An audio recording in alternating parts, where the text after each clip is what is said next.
मेरी पहचान सिर्फ इतनी है कि I am born in India. Bharat मेरी पहचान है, भारत मेरा सम्मान है, भारत मेरा अभिमान है। आप मुझसे सब कुछ छीन सकते हो, मेरा तन, मेरा लहू, हर कुछ, मुझसे मेरी पहचान भारतीय होने की नहीं छीन सकते, और वही मेरी आइडेंटिटी है। मैं भारतीय हूं, इस पर बहुत गर्व है, और इससे ऊपर कोई गर्व मुझे चाहिए भी नहीं। मैं भारत माँ का बेटा हूं पहले, उसके बाद एक माँ ने मुझे जन्म दिया है भारत स्थल, भारत भूमि पर। उसी के लिए कुछ लिखा था ये कि काश मेरी जिंदगी में सरहद की कोई शाम आए, जब कुछ हो तो बॉर्डर पर हो। काश मेरी जिंदगी में सरहद की कोई शाम आए, काश मेरी जिंदगी मेरे वतन के काम आए। न खौफ है मौत का और न आरज़ू है जन्नत की, मगर जब कभी जिक्र हो शहीदों का, काश मेरा भी नाम आए, काश मेरा भी नाम आए। This is what I would love to introduce myself like that. अगर कोई पूछे कि कौन था वो, जब कोई पूछे मेरे बारे में, तो मेरी ये पहचान लिख देना, उठाना मेरा कमांडो डैगर और छाती पे हिंदुस्तान लिख देना। कोई पूछे पागल था वो कौन, तो भगत सिंह और क्रांतिकारियों का चेला और इंकलाब का गुलाम लिख देना।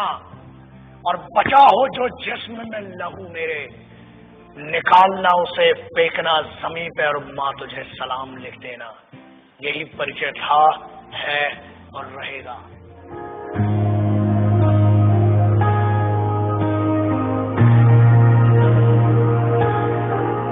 आजकल बहुत एक मुद्दा चल रहा है, देशभक्ति। कुछ लोगों ने उसे हिंदुओं से जोड़ दिया, कुछ ने मुसलमानों से जोड़ दिया, कुछ ने सिखों से, कुछ ने ईसाइयों से।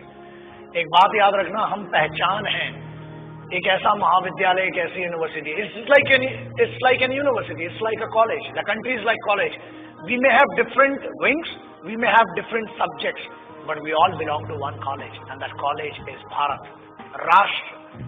आप उसको हुब्बुल वतनी कह लें उर्दू में, अरबी में, उसको आप जननी जन्मभूमिश्च कह लें आप संस्कृत में, आप मादरे वतन कह लें, वतन की इज्जत कह लें, आप कुछ भी कह लें। आज बहुत जरूरी हो गया है उस ट्रेटर, उस गद्दार, या बेहतर लैंग्वेज में उसको गद्दार और चूतिया कहेंगे, उसकी बात करना जो आज की डेट में बड़ा सेलिब्रिटी बन के फिर रहा है। Let's talk about that person जिसने हर फौजी और हर इस भारत माँ के बेटे को हर्ट किया है। आज उसके बारे में बात करना बहुत जरूरी हो चुका है। न हिंदुओं से न मुसलमानों से इस मुल्क को तकलीफ है गद्दार और बेईमानों से, जिन्हें हम हार समझ बैठे थे गला अपना सजाने को, वही अब नाग बन बैठे हम ही को काट खाने को। पिछले 2-3 महीने it has been disturbing me a lot. I being an Indian, I being a soldier, I being a simple son of this motherland, feel hurt, disheartened, and at the same time, I feel pity for them. बुरा लगता है। कारण यह लोग कहते हैं कि हम कुछ कर नहीं सकते। ऐसा है, करने पर आ जाए तो बहुत कुछ कर सकते हैं, लेकिन हम सम्मान करते हैं भारत के सर्वोच्च न्यायालय का, सुप्रीम कोर्ट का, और उसके आदेश की अवहेलना नहीं करना चाहते हैं। उसके आदेश का पालन करते हुए कुछ गद्दारों को आज भी छोड़ रखा है, वरना ऐसा है काम ही हड्डियां तोड़ने और जान लेने का हिंदुस्तानी फौज करती है। किसी ने कहा, मैं उन गद्दारों का शायद नाम भी लेना पसंद नहीं करूंगा, बिकॉज वो इतना भी डिजर्व नहीं करते कि उनका नाम इस जुबान पर आए। बट एक चीज बोलना बहुत जरूरी है।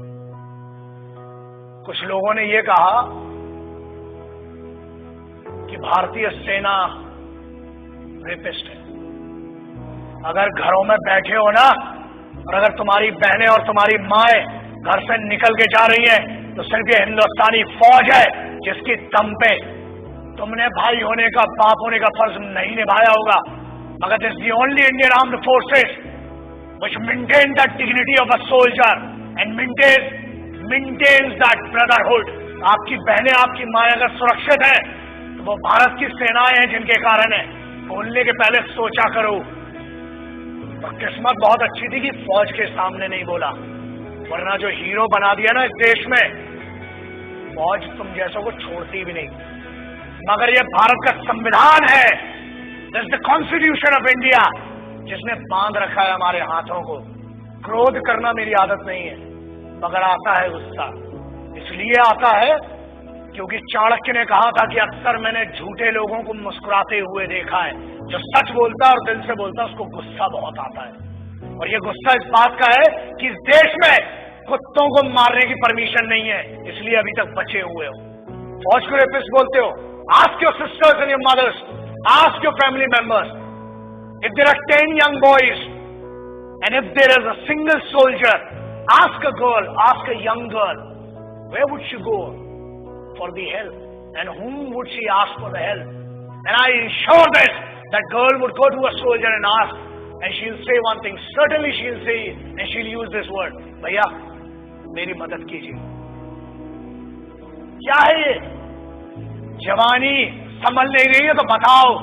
23 साल में शहीद आजम भगत सिंह, राम प्रसाद बिस्मिल, अशफाकुल्ला खान, चंद्रशेखर आजाद बड़ा बड़ा काम करके चले गए।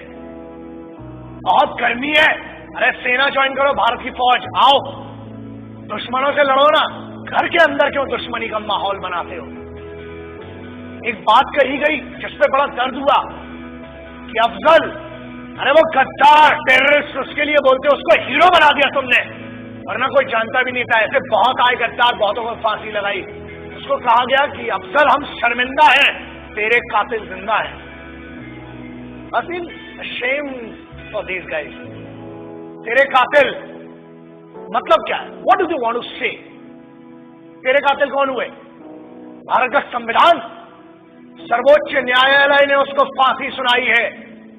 हर हक दिया इस बात का कि पहले आपकी पिटीशन दायर हो, आपके ऊपर पूरा मुकदमा चलाया गया। अरे समस्या ये, हम तो आतंकवादियों को भी क्या बोलूं, भाषा फिसल जाएगी तो बहुतों के परखच्चे उड़ जाएंगे। आप कहते हो कि तेरे कातिल, चलो, it means you are blaming the constitution of India. Bharat के अगेंस्ट में कहने की न हमने तुम्हें छूट दी है और न आजादी। आजाद हुए हो तो भी इस फौज के कारण और उन क्रांतिकारियों के कारण जिनने अपना लहू बहाया है इस मिट्टी के लिए। तब बना है भारत का संविधान। You can not insult, you can insult me as an individual, you can insult one person, मतलब जो पीठा, जो न्यायाधीश थे, जो वो लोग थे जिनने फांसी की सजा सुनाई, आप उनको कह रहे हैं कि वो कातिल थे। अरे धिक्कार है आपके ज्ञान पर, अपील अशेम्ड फॉर इट। पहले आप अपने फैक्ट्स क्लियर करें। अरे जेएनयू के एक लौंडे ने ये कह दिया तो उसको हीरो बना दिया, एंड नो वंडर अगली बार मेंबर ऑफ पार्लियामेंट बन के बैठेगा तुम्हारी छाती के ऊपर। हीरो बनाने वाले तुम हो। मुझे किसी से पर्सनल कोई प्रॉब्लम नहीं है, इनकी औकात भी नहीं है मुझसे पर्सनल प्रॉब्लम रखने की। लेकिन एक बात याद रखना, किसी एक बेवकूफ ने यह कह दिया कि भगत सिंह जैसा है। अबे शर्म करो and clear your facts before you compare that guy with revolutionaries. कौन थे वो? किसकी बात कर रहे हो? उस इंसान की who can not deliver 2 right sentences in one particular language. आप उसकी कंपैरिजन कर रहे हो जो भारत के संविधान को गद्दार कह रहा है। आप उनकी बात शहीद आजम, भगत सिंह, सुखदेव, राजगुरु ऐसे लोगों से कर रहे हो। कौन थे वो? पता है तुम्हें? तुम एक क्लास के एक छोटे से सब्जेक्ट को पढ़ के ज्ञानी बताते हो और तुम ये कहते हो कि क्रांति लाओगे। क्रांति होती क्या है? क्रांति सबसे पहले शुरू होती है राष्ट्र से। भारत माँ जब मिट्टी, I don't want to name this nation Bharat माता और anything, but I want to say something, ये मेरी तो माँ है और मेरे जैसे कई पागलों की माँ है। याद रखना, बहुत छूट मिल गई है, अपनी आजादी का गलत उपयोग मत करो, वरना अगर छूट देना आता है तो लगाम लगाना भी आता है। बोलने की आजादी है, ठीक है, हमने आजादी दी है, बट वो आजादी किसने दी है? The freedom has been given to you by the constitution of this country. The Honorable Supreme Court has some guidelines. The Honorable Constitution of this country has some guidelines. And we must respect that. आज आप एक बंदे को जिसको जमानत पर छोड़ा गया है उसको हीरो बना दिया। मेरा उस बच्चे से और मेरा उस लड़के से कोई पर्सनल प्रॉब्लम नहीं है, मगर याद रखना इस देश का हर दुश्मन मेरा दुश्मन है। इस भारत माता, इस मिट्टी के ऊपर कोई भी बात करेगा, that guy, that person has to face me and the soldiers of this country. आप कैसे भारतीय सेना को रेपिस्ट कह सकते हो? शर्म करो उस सेंटेंस के ऊपर।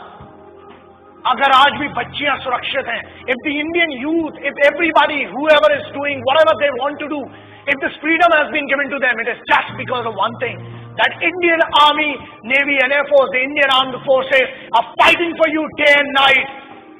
जब तुम सोने जाते हो तब उनकी ड्यूटी का वक्त शुरू होता है। शर्म खाओ इस बात के लिए। और याद रखना, भारत को तोड़ने की कोशिश मत करो, न हिंदुओं से न मुसलमानों से। इस मुल्क को तकलीफ भी है कुछ गद्दारों से और कुछ बेईमानों से। And I am telling you on behalf of every Indian. यार आप क्या बात करते हो? मैं इस देश के यूथ का सबसे बड़ा फैन हूं और मैं कहता हूं, मैं इनका फैन हूं, भारतीय युवाओं का। The Indian youth, I am your biggest fan. और याद रखना, अपनी आजादी का गलत उपयोग मत करो, क्योंकि आप जिस ट्रैक पर ले जा रहे हो, तुम इसलिए बचे हो आज तक क्योंकि भारत के संविधान ने आज भी जानवरों, कुत्तों को मारने की आजादी नहीं दी है। अगर होती तो कब के निकल चुके होते। और आज भी इंतजार कर रहे हैं कि तेरा निर्णय सर्वोच्च न्यायालय करेगी, और अगर नहीं किया, keep my word, take my words. ये चेहरा याद रखना। हम बोलते कम है, घसीटते और मारते ज्यादा है। जय हिंद, वंदे मातरम, इंकलाब जिंदाबाद, भारत माता की जय। याद रखना।